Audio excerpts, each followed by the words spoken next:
ಬಿಡದಿ ಬಳಿಯ ಜೋಗರದೊಡ್ಡಿ ಗ್ರಾಮದಲ್ಲಿ 20ಕ್ಕೂ ಹೆಚ್ಚು ಮನುಷ್ಯನ ತಲೆಬುರುಡೆಗಳು ಪತ್ತೆಯಾಗಿದ್ದು ಆತಂಕಕ್ಕೆ ಕಾರಣವಾಗಿದೆ. ತೋಟದ ಮನೆಯಲ್ಲಿ ತಲೆಬುರುಡೆಗಳು ಪತ್ತೆಯಾಗಿವೆ.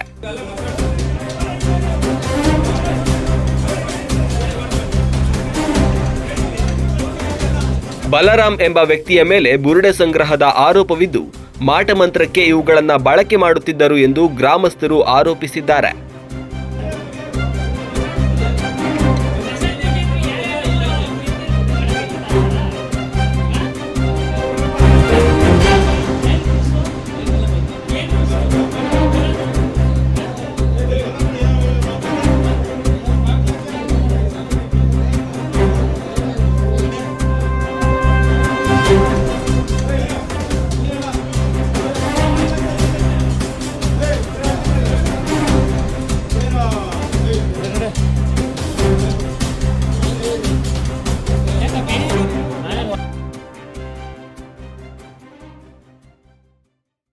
ಜಗವನ್ನೇ ಅಂಗೈಲಿ ನೋಡಿ ಜನಮನದ ಈ ಜೀವ